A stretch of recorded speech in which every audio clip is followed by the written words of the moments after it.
guys, assalamualaikum warahmatullahi wabarakatuh. Waalaikumsalam warahmatullahi wabarakatuh. How are you today? I'm fine. Kok gak semangat ini? I'm fine. Ngantuk ya? Ngantuk? No sir, tired. Oh, I'm tired sir. jadi biar gak ngantuk, biar semangat lagi, kita main game sebentar.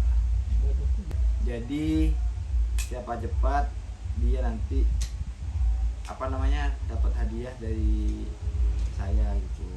Jadi yang bisa paling cepat nebak bahasa Inggrisnya ini nanti dia dapat hadiah. Okay. Oke, are you ready guys? Yes, yeah, already. Oke. Jadi apa bahasa Inggrisnya sandal? Slipper. Yeay, ini buat kamu ini. Ya, udah ngantuk kan ya. Jadi kita lanjut ke mata pembelajaran. Jadi kita hari ini mau belajar narrative text. Sebelumnya di sini sudah ada yang baca-baca terkait apa itu narrative text. No sir. Jadi narrative text itu is the type of text that tells a chronological story in the past tense. Jadi kalau dalam bahasa Indonesia ini teks narasi adalah suatu cerita yang dibuat menurut dalam kalimat lampau. Jadi naratif teks itu menceritakan cerita yang imajinatif ataupun cerita nyata yang dimodifikasi dan disusun melalui urutan kejadian yang terjadi di masa lalu. Contoh, ini dulu dah sebelum mencontoh. Kira-kira dari penjelasan tadi kalian ada yang kurang paham nggak? Apa itu definisi dari narrative text? Gimana? Paham sir? Paham? Yes, paham. Ya, apa itu narrative text? Storytelling. Ya, itu penjelasannya terlalu terlalu singkat, padat, dan kurang jelas. Nah, terus mana sir?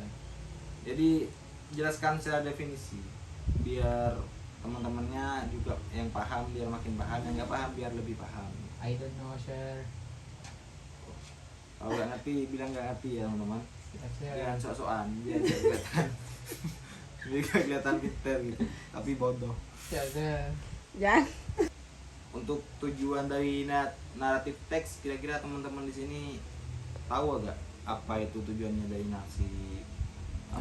naratif teks? No sir. What is sir?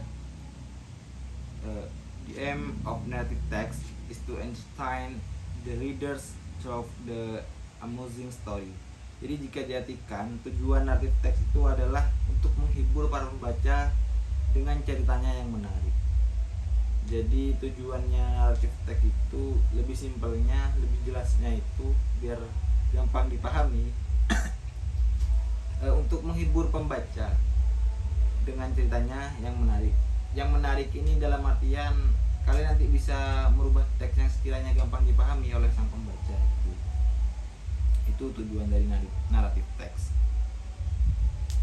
Untuk jenis-jenisnya kira-kira tahu gak apa saja jenis-jenis dari naratif teks tersebut? No sir. What? What? White. Ya.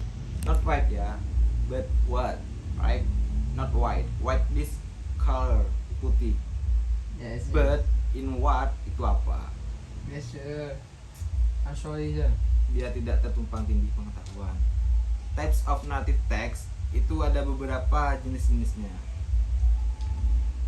Narrative text ini terdiri dari beberapa macam.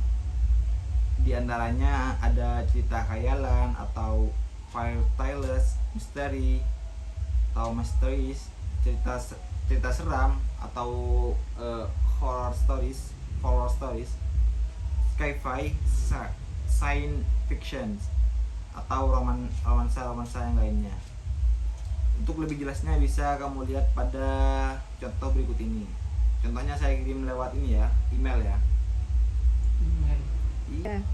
Jadi sebelum ke penjelasan tadi, saya jelaskan dulu sedikit tentang struktur of narrative text. Jadi di narrative text itu ada beberapa struktur yang teman-teman harus pahami juga. Yang pertama ada orientations, yang kedua complications, yang ketiga ada resolutions, dan 4 ada reorientations. Jadi orientation itu merupakan bagian pembuka dari sebuah cerita teks. Bagian ini mengenalkan tokoh dalam cerita atau karakter, serta latar terjadinya cerita yang meliputi latar tempat, waktu, suasana, dan keadaan sosial atau settings. Yang kedua ada complication. Jadi complication itu bagian ini yang berisi permasalahan yang terjadi dalam sebuah cerita. Secara lebih detail, complication terbagi menjadi 3 bagian, yaitu rising action atau masalah mulai muncul, terus klimaks, puncak dari masalah. Yang ketiga ada failing actions, tensi permasalahan mulai menurun dan mulai menemukan titik penyelesaian atau conclusions. Yang tiga ada resolutions. Bagian ini berisi penyelesaian atau akhir dari sebuah cerita teks. Sebuah cerita bisa ditutup dengan akhir yang menyenangkan atau happy ending, akhir yang menyedihkan, sad ending, atau akhir yang menguntungkan. Yang terakhir ada reorientations. Bagian ini biasanya berisi kesimpulan, pesan moral atau moral value, atau perubahan watak tokoh di akhir cerita. Reorientation ini sifatnya opsional karena tidak harus selalu ada pada satu narrative text. Nah, jadi itu ya. Jadi coba buka emailnya masing-masing. Contohnya tadi saya kirimkan di email karena WA sudah kejaman ya teman-teman. Ya.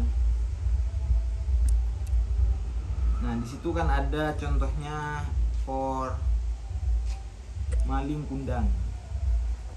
Nah itu kan yang atas ada teks bahasa Inggrisnya ya, itu teman-teman bisa baca sendiri. Itu sudah lengkap, ada orientations, complications, resolution, dan orientation. Nah itu bisa dipahami sendiri, dibaca sendiri ya. Jadi teman-teman harus jelas di naratif teks itu harus ada 4 struktur tersebut. Kalau ada yang kurang dari salah, jadi ketiga struktur itu teman-teman kalau buat naratif teks harus ada orientations, terus complication, dan resolution. Orientation ini kenapa gak wajib? Karena itu menjelaskan sebuah kesimpulan atau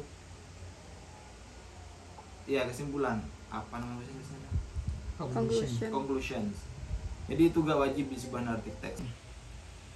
Ya itu kira-kira tadi penjelasan dari naratif teks. Mungkin sejauh ini ada yang mau ditanyakan sebelum lanjut ke pelajaran selanjutnya?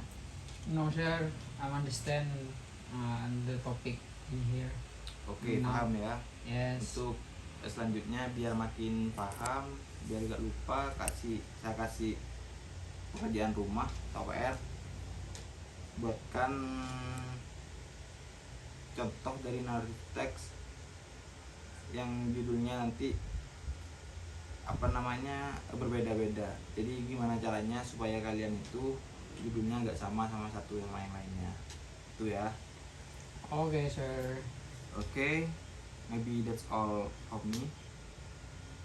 Thank you very much for your attention.